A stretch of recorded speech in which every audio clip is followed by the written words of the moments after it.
Hello everyone and welcome back to Master Site. Today we have our Lone Wolf preview and we're going to go over my army that I'm taking, which will be Empire at Dust. A little history about me and Lone Wolf. Lone Wolf has been going on for over 20 years, I think, and Mark Cox is the man who runs it out of Dallas-Fort Worth area in Texas. It's one of the longest running events. It's one of the largest events continuously in the U.S. and even in the world. And I know that in the past 2 years I've been there, Mark runs a great event. I'm looking forward to it. It's one of the highlights of the year for sure. I have a little bit writing on this event as I've won Best General the past 2 years I've been there. So, all of Texas is going to be gunning for me because they don't like it when you come in and take their stuff. So, let's go ahead and jump into some of the Lone Wolf rules and the rules pack and everything. And then we'll cover my army list here. So Mark's got everything up on the website. Lots of pretty standard stuff, so we're just going to hit some of the highlights here. It's 5 games, all that fun stuff. Mark allowed for a vote to be done on whether players want to play with or without withdraw and with or without allies. So the votes came in pretty unanimous.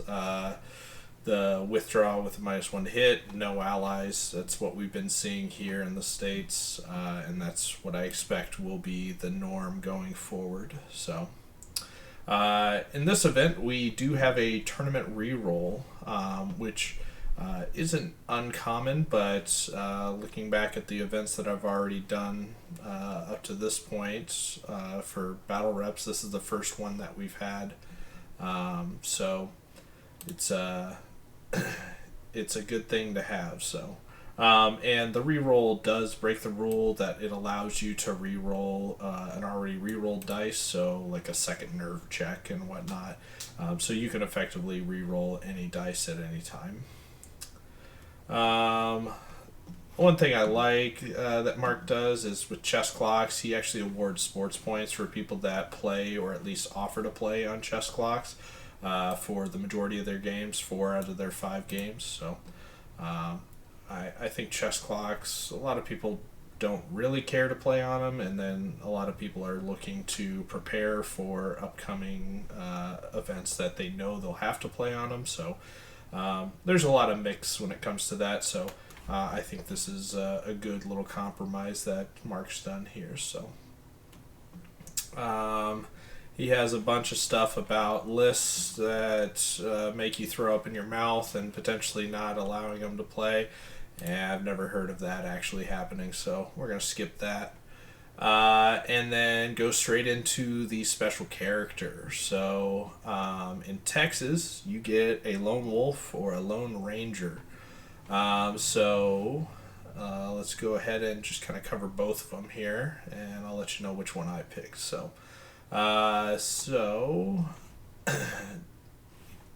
alongside your army, so they count as effectively an ally to your army, so they're not a part of the core, so you can't rally them, you can't cast spells on them, so they are not they're not broken in certain ways. So I think it's good.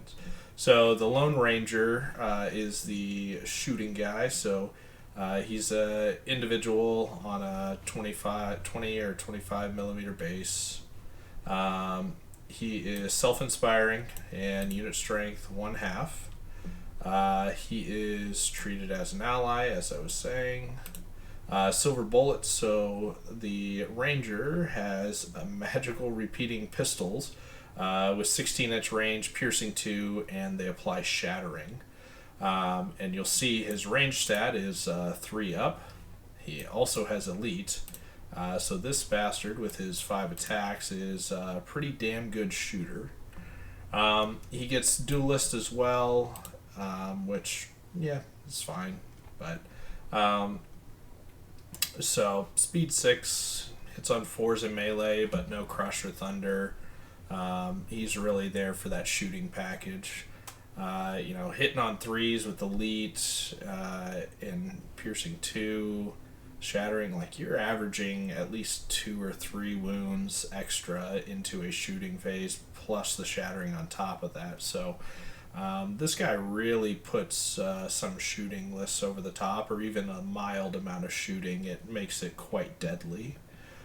So he's good. I've run him in the past. I think maybe both years previously, and he's been very similar. So the Lone Wolf is a cavalry model. It is speed 8. It has a little bit extra punch to it in melee, so 6 attacks, hitting on 3s. It is also self-inspiring, unit strength 5. It's also treated as an ally. It has Dread built in. It's Thunder 1, Crush 1, Pathfinder Vicious. So it actually packs a good punch. He is not duelist. I mean, we all can't be duelists, I guess. But,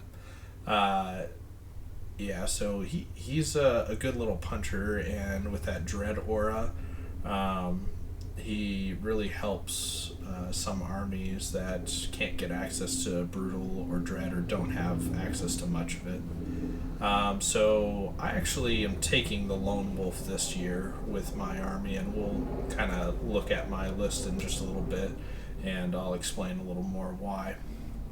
But no matter which one you pick, the Ranger or the Wolf, you get a heroic feat, effectively a one-time use option for each of your games. So for my Wolf guy, I can choose to do the Bare Your Teeth. It increases his Dread to Dread 2 for a single turn. Or Full Moon Rising, I can actually get Cloak of Death along with my Dread that I already have. So, yeah, I don't. I mean, I could see some situations actually. The Cloak of Death is really good because the wounds stick, but the Dread 2 can be quite useful if you kill something and either, reform or overrun, sidestep. Your Dread 2 bubble is still going to be in effect, where Cloak of Death would have only affected whatever's in range at the end of the movement phase. So I could see both being useful, even though they both kind of fill that same role as far as just getting an extra wound or an extra step closer to a break test out there on that turn. But that said, the Cloak of Death is better if you're not looking to overrun or get him in range after a combat of anything else, because those wounds will stick around. So the Ranger has some that only he can do. There's a new sheriff in town. All friendly units within 6 inches gain +1 nerve. So effectively rally, but it's not rally, so it stacks with rally. So that's pretty good, and I would assume all friendly units being itself as well, so that's pretty nice. Shining Star of Texas, the Ranger gains Shattering 2 for this turn for its shooting, so again, it's okay, pretty decent. And then no matter which one you take, you can do the OK Partner. So it allows you some wonky combat phase movement shenanigans stuff. So the target has to be within 9 inches of the Lone Ranger or Lone Wolf, and they can make one of the following bonus moves. They can do a 90-degree turn, remaining in contact with the enemy. They can do a 180-degree turn, again remaining in contact with the enemy. You can sidestep D3. Remains in contact with the enemy. You can back up D3, which I assume would be a legal disengage. I haven't gotten any clarification. I really haven't play tested it much. So possibly be able to disengage from an enemy. And you can do this at any point during the combat phase, so that unit could have attacked. Potentially, hypothetically, you roll Snake Eyes and you're in a bad position. You can obviously turn to face something and let the devastated unit hit you in the flank, or back up D3 and disengage from that unit.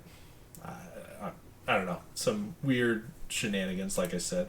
And then the last one, potentially the most useful, is Overrun or Advance D6 inches. Can only do it if routed an enemy or if you are not in combat. So I did get clarification on this. It does not work like a surge where you can connect and then it counts as a charge. However, it does work if you killed an individual, like a lone wolf or a lone ranger, potentially. You can declare or do this okay partner and have that unit advance. You could potentially do it even after that unit already did its post-combat reform or overrun or sidestep. So you could potentially get some weird situations where you kill an individual and then all of a sudden you're able to get into another combat later in that combat phase that would not have been possible by any means. So, potential 2d6 overrun effectively off an individual. It's cool. I don't know how much it's actually going to come up, but it's something that if it does come up, I guarantee people will not see it as a possibility until it actually happens to them. So just things that I'm kind of keeping in mind personally when I go into this event here.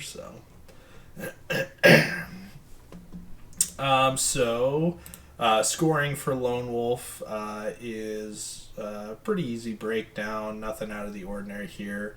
So they do 100 points for battle, 80 possible for sports, 80 possible for paint, and then there are additional bonus points which will go down, and then those clock points that we talked about get a little bit of extra points if you're using the clock or at least offering to use the clock. And then they list the awards. One thing that Mark does is kind of his own battle scoring. So it's not a blackjack, it's not an out of the book, it's not a Northern Kings. It's simply whatever scenario you're playing, how big did you win that scenario by, and you get more points or less points depending on how big you've won or lost the scenario. So hypothetically, you're playing Dominate. Obviously, if it's a draw, same amount of unit strength in the middle, it's 10-10 each. That's pretty much the same for any system. But if you only have one or two more unit strength in the middle than your opponent, it's only an 11-9. And so on and so on. But I will say this does seem kind of crazy with the scenarios we all know straight out of the book. Mark does have Lone Wolf as some unique scenarios, shall we say, where they're combining multiple scenarios, or you're playing with that you can accumulate points early on in the game or at certain points in the game, and then you get extra points at the end of the game. So the scenarios are not going to be anything anybody's ever seen before, probably, unless you've been to Lone Wolf. They are their own animal. So when we get to battle reports, I'll cover the scenario before each of the games and go over that quite thoroughly.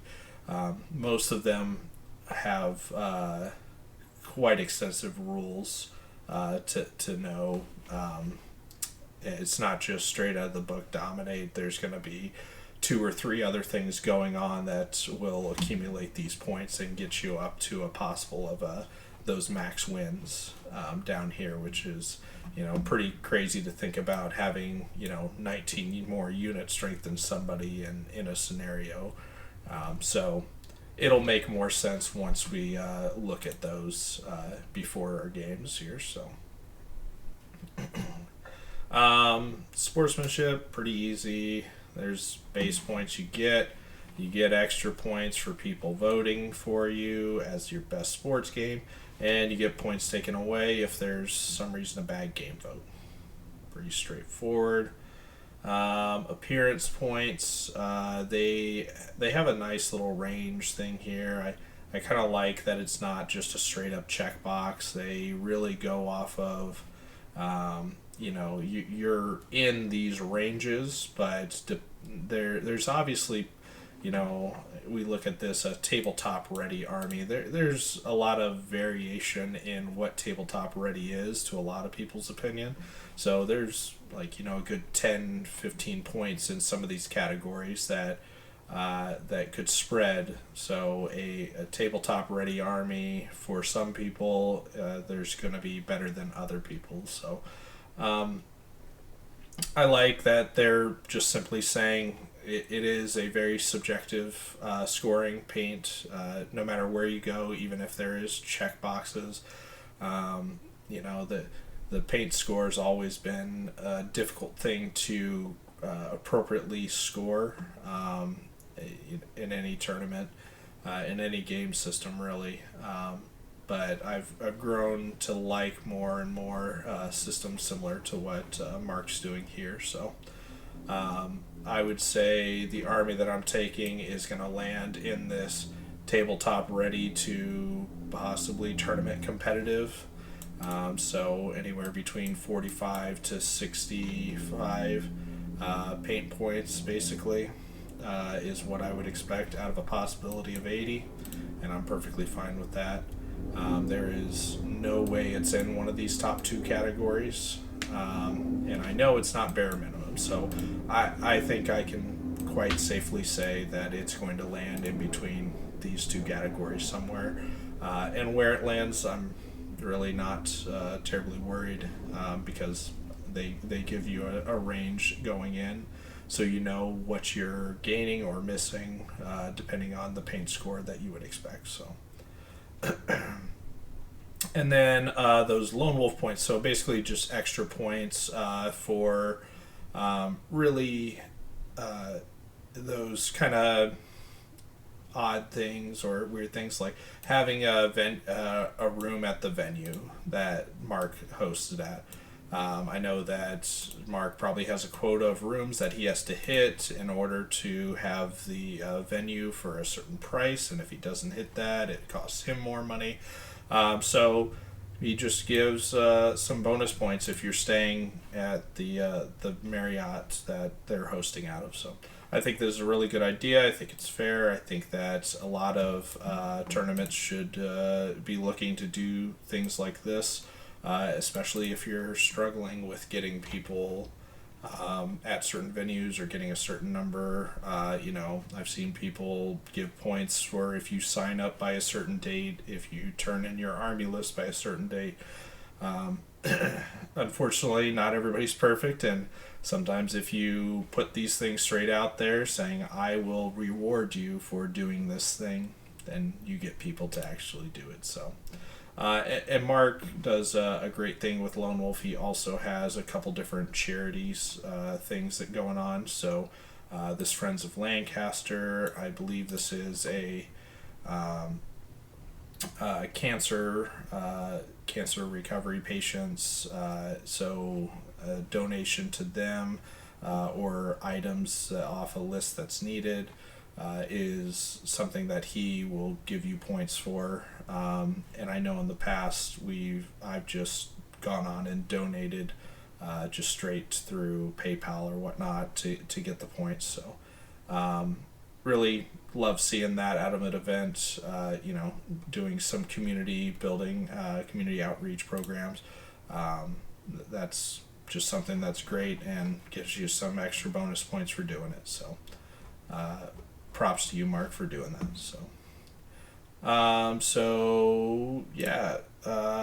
Registered players. So we have, I think it was like 62 players. 60, it looks like. So I think there might have been a drop or two since lists were due from expected, but we got several returning players. So you'll see John Green and I have some awards to kind of battle people off of here. And it's a huge list of quite a few killers, and then there was a lot of new names on the list. So I'm excited to see a lot of the new Texas players. One of those new Texas players, at least new to me, that I haven't played before, is somebody that actually challenged me. So Jesse Garrett here and his Force of Abyss is who I will be playing in the first round. It was quite a good challenge, as all Texas challenges are.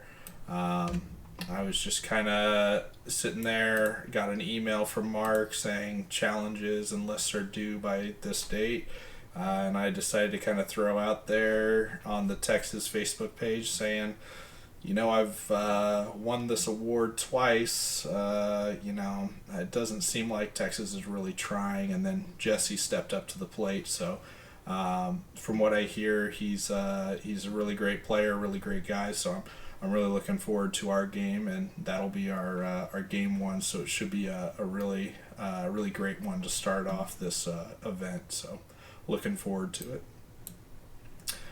So let's go ahead and dive into my list here, and then I'll stop rambling so that you guys can watch game one when it's ready. So I'm pulling out the Empire Dust. So kind of going back to my roots here. I won Lone Wolf 2 years ago with Empire Dust. Last year I took my Night Stalkers, and then this year I'm going back to the Empire Dust. So it's changed quite a bit since the first outing, though. I had a couple of hordes of enslaved Guardian archers, so I was much more shooting focused, and I took the Ranger as well. But was able to pull out 5 wins with that, and hopefully going melee heavy, we're going to be able to pull out some wins here too. So started off, I got 2 regiments of spears. I got 2 troops of mummies, a regiment of mummies. I have a horde of warriors. I have 2 hordes of enslaved guardians, one with the J-boots. I have 2 scavengers. I have a soul snare, an undead worm, monolith, Sebic ray, and idol of Shobik. 15 drops, 25 unit strength. Really just easy. I have 1 magic item to remember, and that's it. So I love a good list with very lean when it comes to magic items, and I think Empire Dust is an army that doesn't really rely much on any sort of items to improve their units. They're already quite good, and when you take 4 living legends, obviously, that are excellent, that helps too. So realistically, what I'm looking for out of the list is something that can really play to any scenario, any situation. The list scenario-wise struggles in some loot token type stuff, push mainly, a little bit of invade. Raise is somewhat difficult, but I play quite defensively. So it's a really good army for a lot of scenarios, and some of those scenarios that I listed, like, it has bad matchups in those scenarios, but it can still play quite competitively in those scenarios still. So, with not really knowing what to expect, I think that it's going to be a good list. It's really going to be difficult to crack anything in the army in one shot, and I have a lot of chaff, really, just a lot of stuff that I don't care if it really dies. Like even this mummy regiment, like the mummy troops, they're all just thick chaff. They're there to sit get in the way. The real threats are obviously the enslaved guardians. They hit extremely hard. So as long as they get a good trade, I'm not terribly worried if they die either. Shobik in the right scenarios, like he's only unit strength 1, so if he dies, it's not terrible. Um, yeah, so really, I'm just trying to play with an army that I think can really play to a lot of different scenarios and things that you won't really see coming.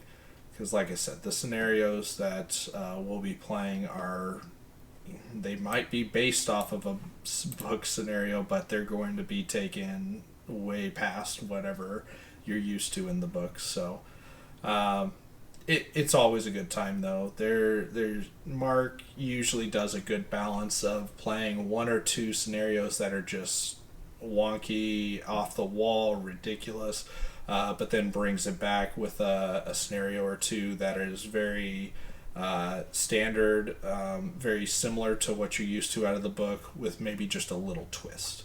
And I enjoy that. I think that it's a really good mechanic to have. The game gets stale if you're just playing book scenarios at every tournament, if you're just playing the same game effectively every time. So I enjoy Lone Wolf for the fact that it does switch things up in more than one way. So I think the special character is great. And I think that the scenarios, although they can be crazy, everybody has to play to the same scenario. So it's really a question of, did you put all your eggs in one basket? Because there's a scenario that might break all those eggs. And I think that this Empire Dust list has not put its eggs in one basket. So, yeah, I'm really excited, looking forward to Lone Wolf. So I will hopefully get the first battle report up as soon as I can to keep you guys in the loop of how it went. So, and if you're watching this one, Jesse, I'm coming for you, bud. It's going to be fun, though. All right, guys, thanks for watching. We'll see you on the next one.